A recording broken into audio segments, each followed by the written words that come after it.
Summer, 1944. A new sound appeared over London. Not sirens. Not bombers. A strange mechanical buzzing like a giant chainsaw in the sky. Londoners quickly learned to fear that sound more than anything else in the war, because when the buzzing suddenly stopped, death followed within seconds. This was the German V-1 flying bomb, the world's first cruise missile. Pilotless, relentless, and launched in massive waves toward British cities. Thousands of civilians would die. Britain felt like it was reliving the Blitz all over again. But then something unbelievable happened. In a single day, Allied defenses shot down 82% of all incoming V-1s. German commanders were stunned. What had changed? The answer was a tiny device hidden inside artillery shells.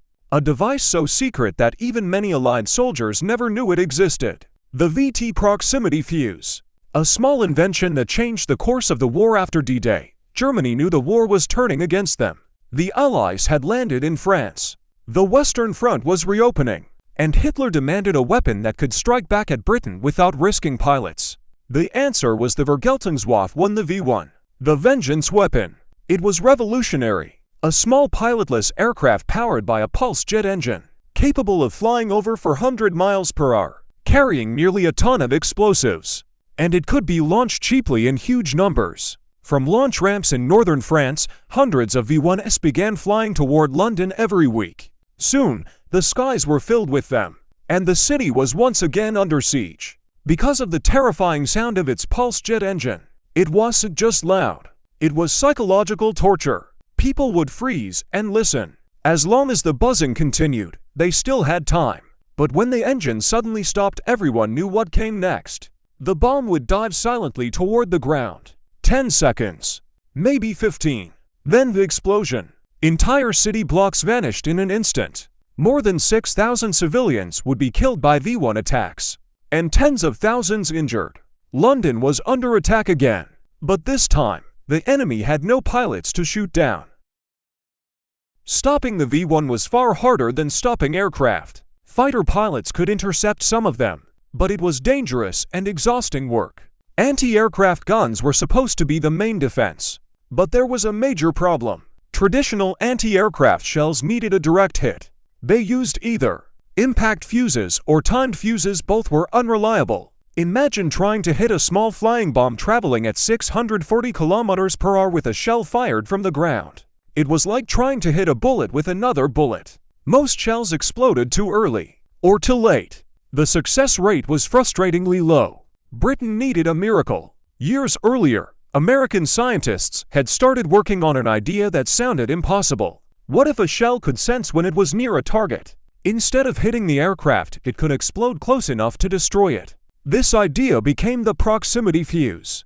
But the technical challenges were enormous.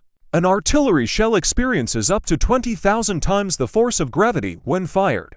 No delicate electronics could survive that. At least that's what everyone thought. American engineers found a solution.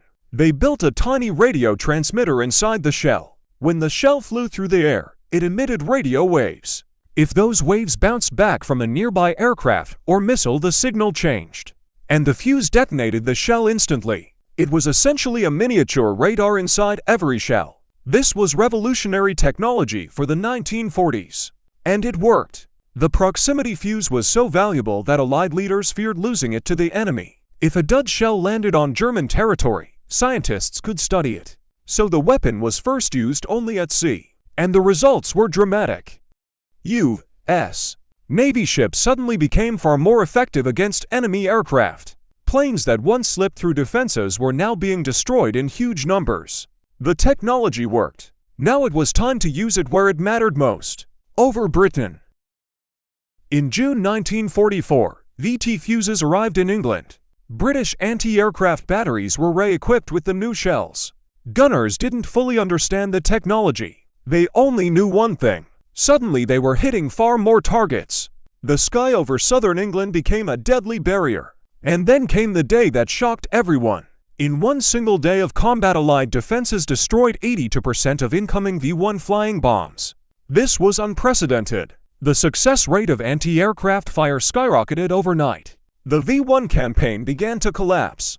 German commanders were confused and alarmed. How had the Allies suddenly become so effective? They suspected improved radar, better coordination, more guns, but they never fully understood the real reason. The VT fuse remained secret until the war ended. General George Patton later said, "The proximity fuse won the war." By the end of World War II, VT fuses were used everywhere. Against aircraft, against rockets, even against ground troops today. The same principle is used in modern missiles and air defense systems. A tiny electronic device small enough to fit inside a shell helped defend London, defeat Germany's revenge weapons, and save countless lives.